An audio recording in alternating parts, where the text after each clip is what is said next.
Good morning students. BEd second year के paper pedagogy of history इतिहास का section शास्त्र विषय के अंतर्गत आज हम देखेंगे इतिहास के पाठ्य पुस्तक, क्योंकि अब तक हम लोग पाठ्यक्रम के बारे में अध्ययन करते चले आ रहे थे। तो पाठ्यक्रम का जो ये कहा जाए कि एक संकलित स्वरूप किसके अंदर हमको देखने को मिलता है, तो देखने को मिलता है हमको पाठ्य पुस्तक के अंदर। क्योंकि पाठ्यक्रम चाहे कितना भी निर्धारित कर दिया जाएगा, कुछ भी उसकी कितनी भी विषय वस्तु को व्यवस्थित ढंग से रखने की बात कही जाए, कुछ भी कहा जाए, लेकिन उसको संकलित रखना या यूँ कहा जाए कि उसको एक व्यवस्थित स्थान पर सुरक्षित रखने का जो सबसे अच्छा साधन है वो है पाठ्य पुस्तक। अगर हम प्राचीन काल में देखते हैं तो उस समय ज्ञान जो है वो मौखिक रूप से हस्तांतरित होता। तो ये कहा जाए कि ऋषि मुनि या गुरु के द्वारा जो ज्ञान दिया जाता था बालक के लिए, वही एक ज्ञान का क्रम या ज्ञान हुआ करता था। अब उसमें अव्यवस्थित भी होता था, क्योंकि गुरु को जिस समय जो चीज़ बालक के लिए सुगम लगी उन्होंने वो चीज़ उसको प्रदान करी, या गुरु के लिए जो कंफर्टेबल था या जो आसान सुगम था उन्होंने वो प्रदान करके और अपने गुरुत्व का दायित्व पूर्ण किया करते थे। लेकिन जब छापे खाने का आविष्कार हुआ तो उसके साथ में जब लिपि का आविष्कार हुआ और लिपि के बाद में जब छापे खाने का आविष्कार हुआ, तब से जो ये लिखित ज्ञान, जो ज्ञान हमारे पूर्वजों के द्वारा अनुभवों और उनके अभ्यासों के आधार पर जो ज्ञान का स्वरूप हमारे सामने आया, उसे संकलित करने के लिए पाठ्य पुस्तक का उपयोग किया जाने लगा। क्योंकि सबसे पहले लिपि का आविष्कार हुआ, तो लिपि के माध्यम से जो भी सूचनाएं हुआ करती थी उनको ताम्रपत्र, शिलालेख आदि के ऊपर लिखा जाता था। फिर जब प्रथम बार कागज का आविष्कार हुआ, जो कि चाइना के द्वारा किया गया था, तो वहाँ पर उस समय फिर हाथ से पांडुलिपि के रूप में हाथ से लिखी जाने लगी थी। लेकिन हाथ से लिखा जाने में हर छोटी से छोटी चीज को उसमें संकलित नहीं किया जा सकता, क्योंकि वक्त अधिक लगता और लिखते लिखते हर्ष होता है कि कहीं भी कुछ व्यक्तिवादी विचारों का उसमें संकलन हो जाता है, कहीं पर कुछ चीजें छूट जाती हैं। तो ऐसे में वो अव्यवस्थित स्वरूप बना रहता था। लेकिन जब छापे खाने का आविष्कार हुआ तो उसमें एक पाठ्य पुस्तक के रूप में एक व्यवस्थित तरीके से ज्ञान को प्रस्तुत करने के लिए उपयोग या उनका उपयोग किया जाना प्रारंभ किया गया था। यहाँ ये कहा जाए कि केटिंग के अनुसार जो ये मानी गई है कि पाठ्य पुस्तक अध्ययन सामग्री का एक संकलन या एक सोर्स है, जिसके अंतर्गत जितनी भी अध्ययन सामग्री है उसको संकलित किया जा सकता है। तो पाठ्य पुस्तक को अगर हम पारिभाषिक शब्दों के माध्यम से इसे समझना चाहें कि उसको किस तरह से परिभाषित किया जा सकता है, तो सबसे पहला हम देखेंगे हाइक्वेस्ट के अनुसार।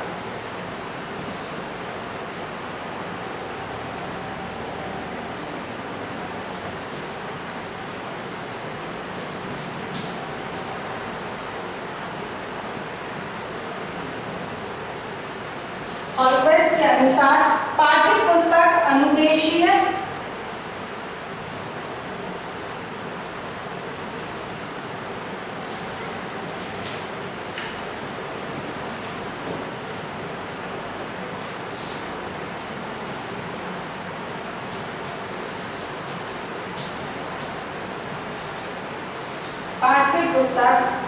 अनुदेशीय अभिप्रायों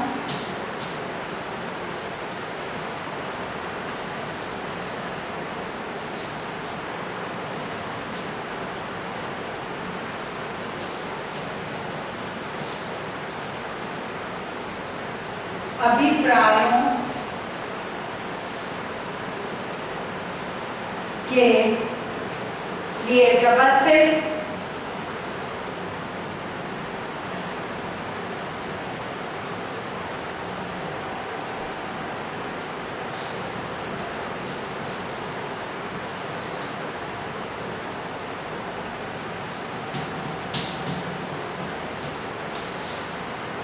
के लिए व्यवस्थित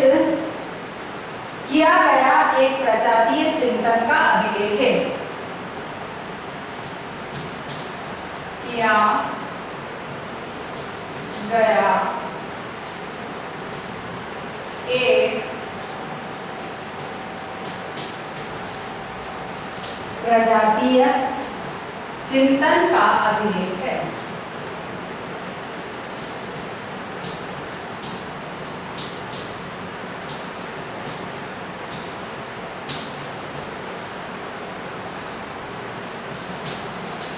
ठीक है, और क्वेस्ट के अनुसार पाठ्य पुस्तक क्या है? पाठ्य पुस्तक अनुदेशीय अभिप्रायों के लिए व्यवस्थित किया गया एक प्रजातीय चिंतन का अभिलेख है।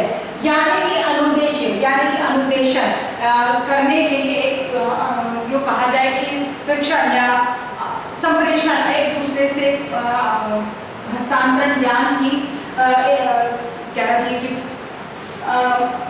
संप्रेषण की तरह, जैसे कि किसी को अनुदेशन या दिशा निर्देश प्रदान करने के लिए अभिप्राय अनुदेशन के दिशा निर्देशन के अभिप्राय से व्यवस्थित किया गया, जिसको कि एक क्रम के अनुसार व्यवस्थित किया गया एक प्रजातीय चिंतन का अभिलेख है। यानी कि किसी व्यक्ति विशेष या कुछ समूह प्रजाति यानी कि किसी विशिष्ट क्षेत्र विषय, जैसे इतिहास है तो इतिहास एक प्रजातीय पक्ष हो गया, जिसके उससे संबंधित जो निर्देशन के अभिप्राय से उसको समझाने या व्याख्या करने के अभिप्राय से एक व्यवस्थित क्रम के रूप में जो प्रस्तुत किया गया अभिलेख, जिसके अंतर्गत लिखा जाता है, वही अभिलेख क्या कहलाता है? पाठ्य पुस्तक कहलाती है। अगली परिभाषा हम देखेंगे बैकन के अनुसार।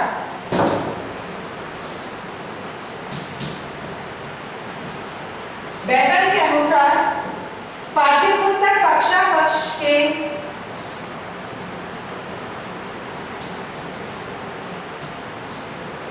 पाठ्य पुस्तक कक्षा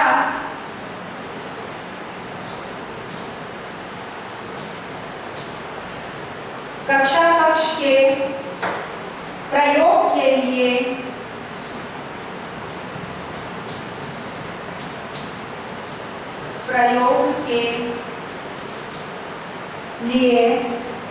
निर्धारित की गई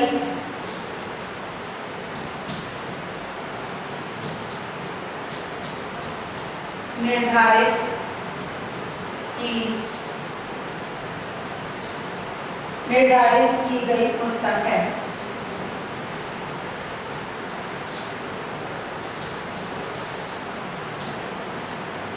पुस्तक कक्षा कक्ष के प्रयोग के लिए निर्धारित की गई पुस्तक है।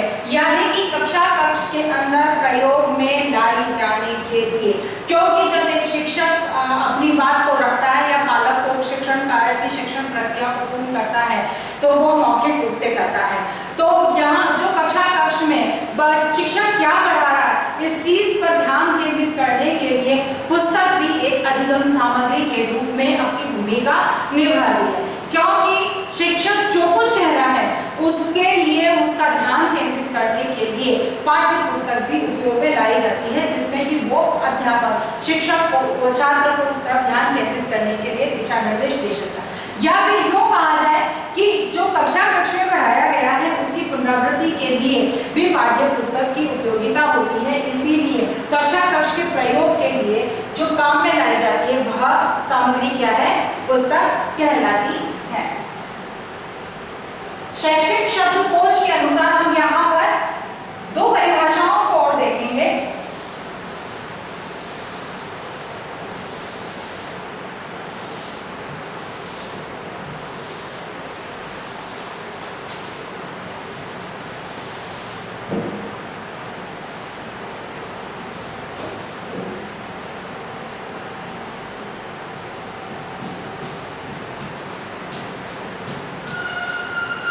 शैक्षिक शब्दकोश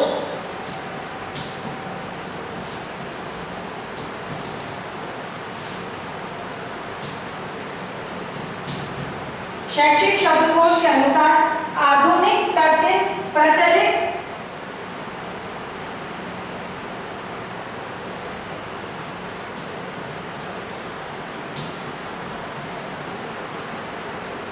आधुनिक तथा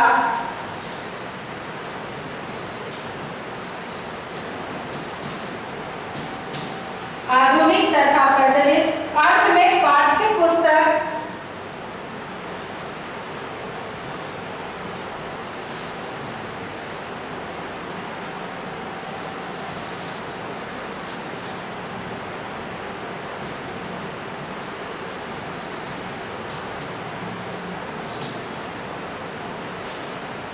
पाठ्य पुस्तक सीखने वाला साधन है।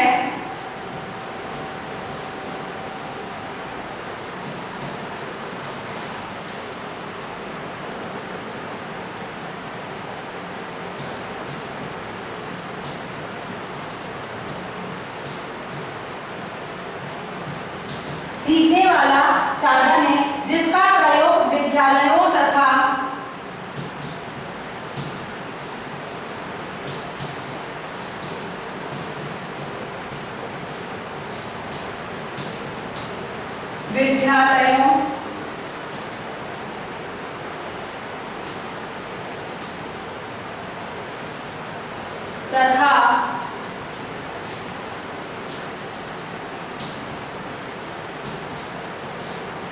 विद्यालयों तथा कॉलेजों में अनुदेशन कार्यक्रम को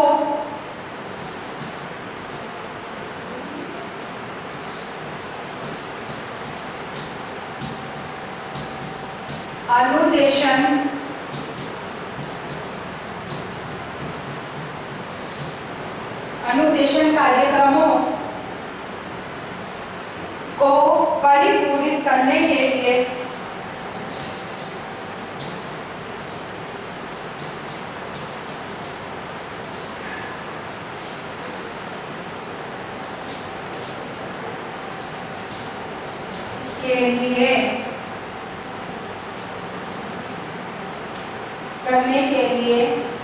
किया जाता है।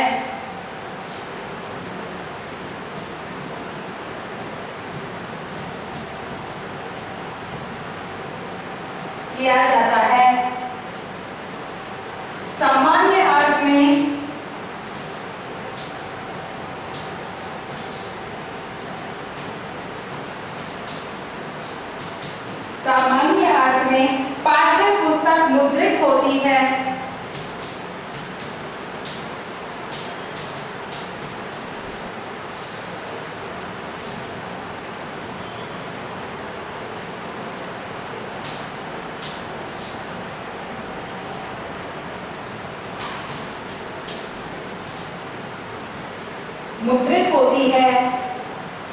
इसकी जिल्द मजबूत होती है।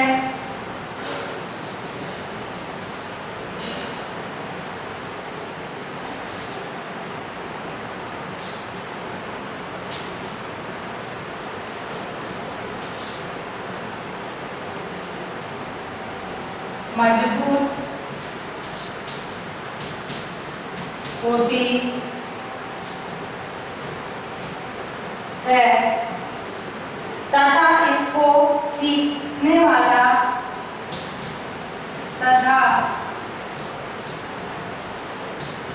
इसको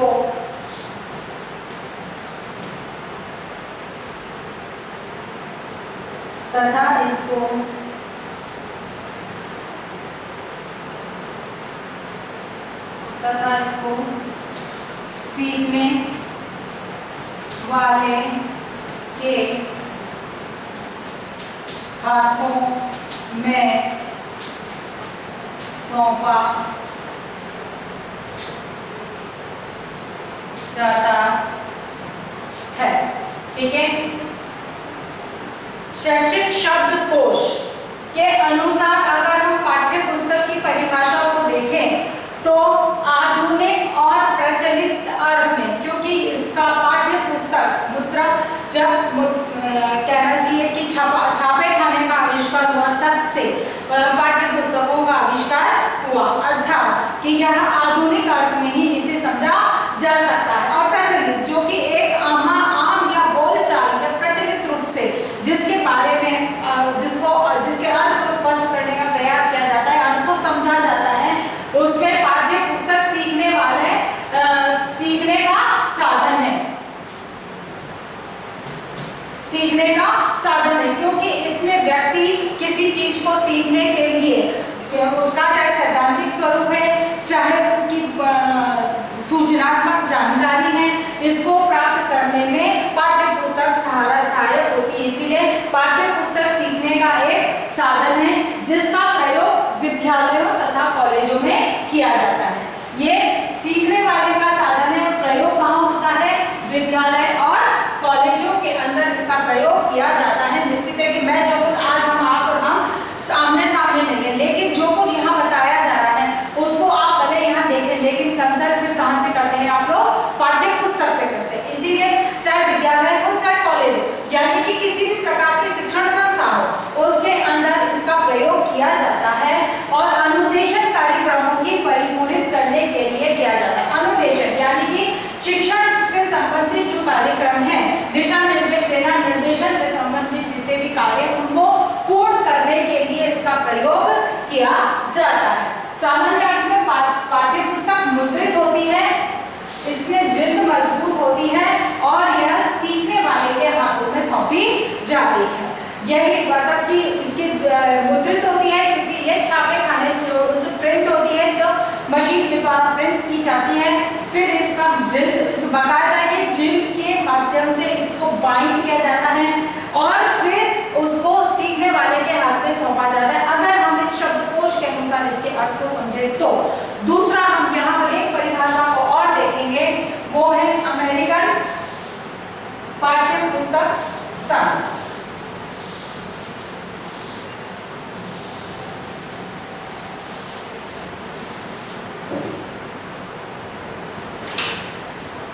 अमेरिकन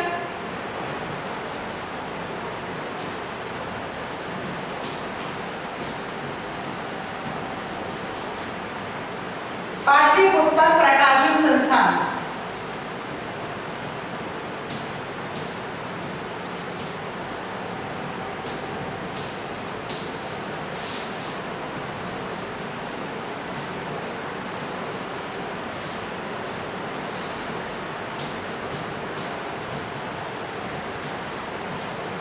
अमेरिकन पाठ्य पुस्तक प्रकाशन संस्थान ने पाठ्य पुस्तक के संबंध में क्या कहा है? पाठ्य पुस्तक विद्यालय या कक्षा हेतु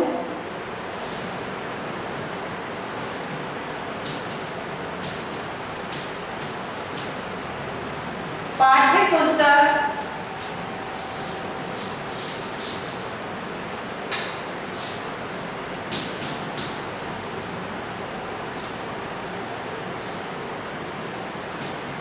विद्यालय तथा कक्षा हेतु तथा शिक्षक के प्रयोग के लिए तथा शिक्षक के प्रयोग के लिए विशेष रूप से तैयार की जाती है।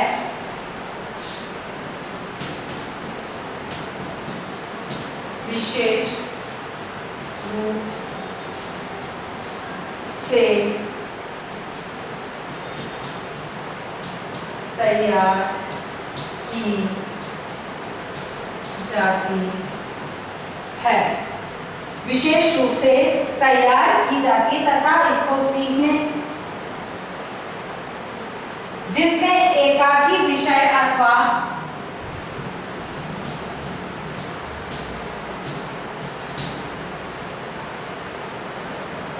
जिसमें एकाकी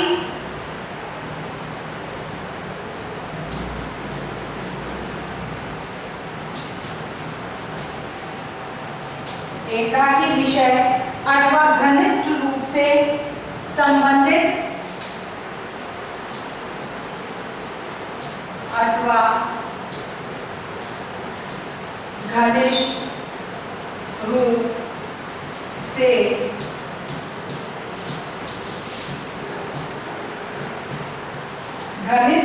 से संबंधित विषयों की पाठ्य पुस्तक को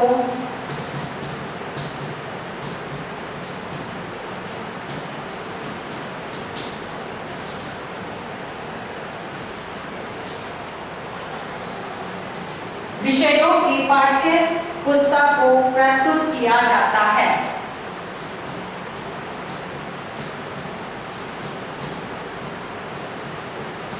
किया जाता है।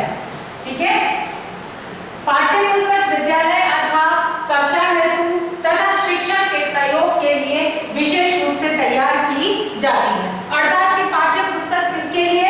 विद्यालय, कक्षा और शिक्षक, इन तीनों के प्रयोग के लिए इसको तैयार किया जाता है, जिसमें या तो कोई एक विषय विशेष यानी कि कोई एक ही प्रकरण से संबंधित समस्त जानकारी होती है, अथवा घनिष्ठ रूप से संबंधित विषयों यानी कि जिनका संबंध आपस में, जैसे कि इतिहास एकाकी विषय यानी कि मुगल वंश, वो एक एकाकी विषय हो गया, और घनिष्ठ रूप से संबंधित जिसके अंदर हम राजपूत काल, मुगल काल, सल्तनत काल आदि सभी को क्रम के अनुसार क्रमबद्ध तरीके से जिसको उसके अंतर्गत सम्मिलित करते हैं, ऐसी पुस्तकों को प्रस्तुत उनको पाठ्य पुस्तक के अंदर प्रस्तुत किया जाता है। अर्थात कि यहाँ पर अगर पाठ्य पुस्तक के अर्थ को या उसकी पारिभाषिक दृष्टि से अगर हम पाठ्य पुस्तक को समझना चाहें तो उसमें ये बात स्पष्ट होती है कि पाठ्य पुस्तक मूल रूप से अगर बात की जाए तो उसमें किस किस के लिए होती है? विद्यालय, शिक्षक,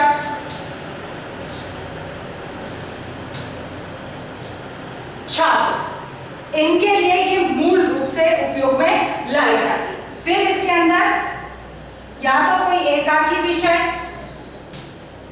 ठीक है, यानी कि एकाकी प्रकरण समझ लो इसको, एकाकी विषय से मतलब प्रकरण, या कोई एक विषय,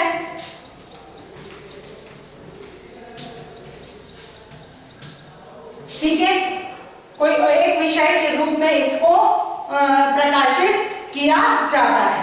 अब ये क्या है? जो कि मुद्रित होती है,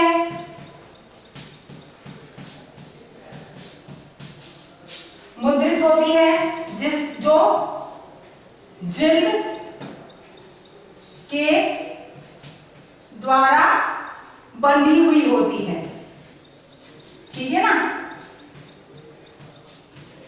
जिल्द के द्वारा जिसको बांधा गया होता है, मुद्रित होती है, जो कि जिल्द के द्वारा बांधी जाती है। वो शिक्षक, विद्यालय और छात्र के उपयोग के लिए आती है, जिसमें विषय वस्तु या एकाकी विषय से संबंधित कोई एक विषय या कोई एक प्रकरण से संबंधित वो पुस्तक होती है। उसके अंदर अधिगम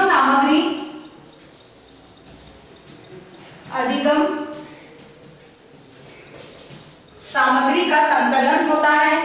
फिर इसके अंदर कक्षा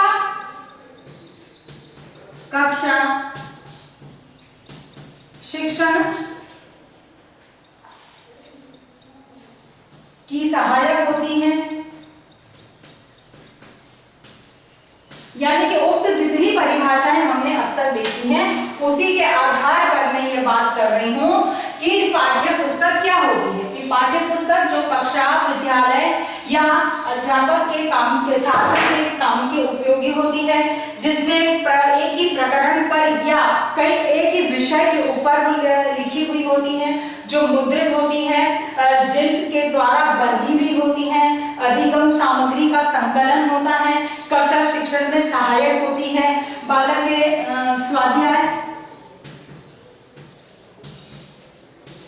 स्वाध्याय में सहायक, यानी कि कक्षा में जो कुछ पढ़ाया गया है उसकी पुनरावृत्ति करने के लिए और स्वाध्याय के लिए ये उपयोग में लाई जाती है। अर्थात कहने का मतलब कि यह एक, और फिर इसके अंतर्गत ये और है कि किसी एक विषय पर चिंतनात्मक सामग्री संकलित होती है। एक विषय की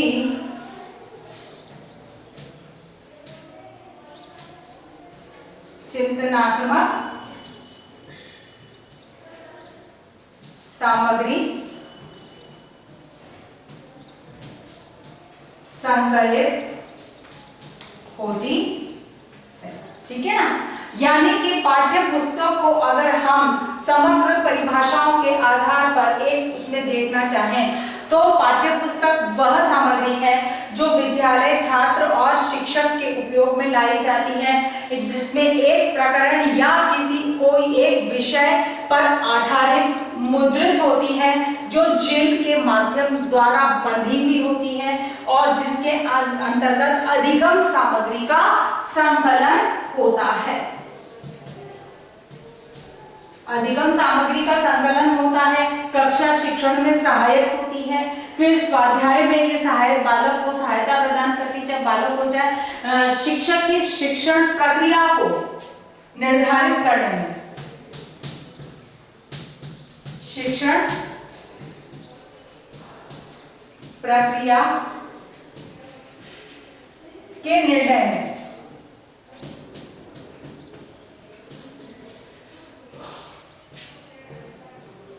सहायक, ठीक है ना। शिक्षक के शिक्षण प्रक्रिया क्या करना है उसके निर्णय लेने में उसे सहायक होती है, या यूं कहा जाए कि योजना बनाने में सहायक होती है। फिर शिक्षण कक्षा शिक्षण की सहायक, मतलब उसमें चाहे वो छात्र को शिक्षण के दौरान जो अधिगम सामग्री है या उसमें उसको सहायता प्रदान करती है, स्वाध्याय में उसको सहायता प्रदान करती है, किसी एक विषय के चिंतनात्मक संकलन या अभिलेख ये सामग्री इसके अंतर्गत होती है, जो कि एक चिंतनात्मक अभिलेख के रूप में हमारे सामने प्रस्तुत की जाती है। ये कहा जाए कि पाठ्यपुस्तक के बिना शिक्षण प्रक्रिया पूर्ण नहीं मानी जाती है। पाठ्यपुस्तक के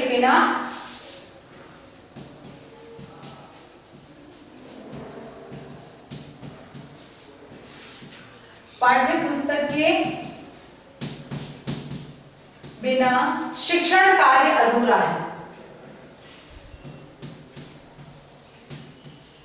शिक्षण कार्य अधूरा है, ठीक है ना।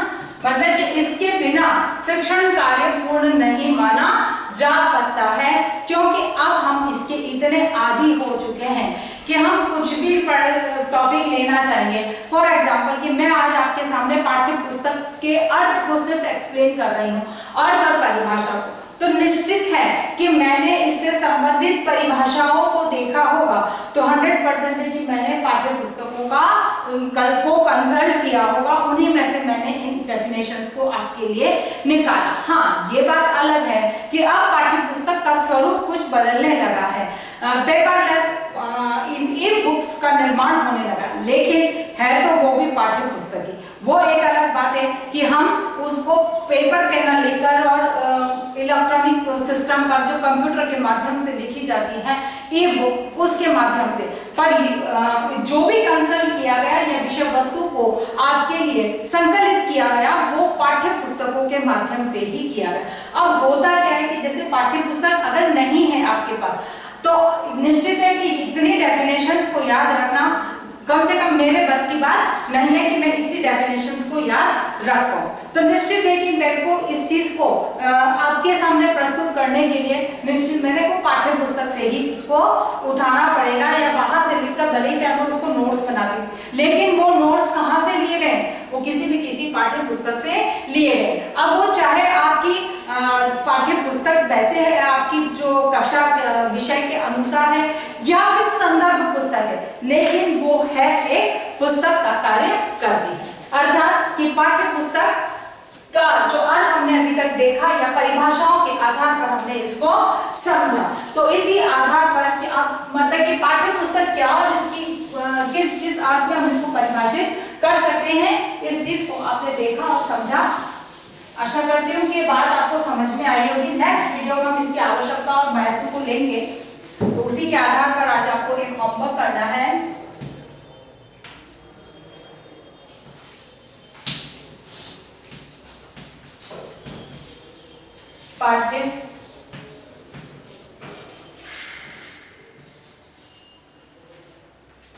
पाठ्य पुस्तक के अर्थ को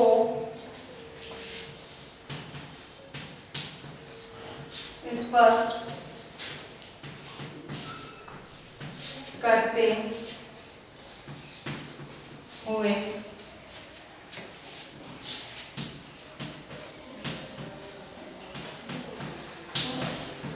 परिभाषित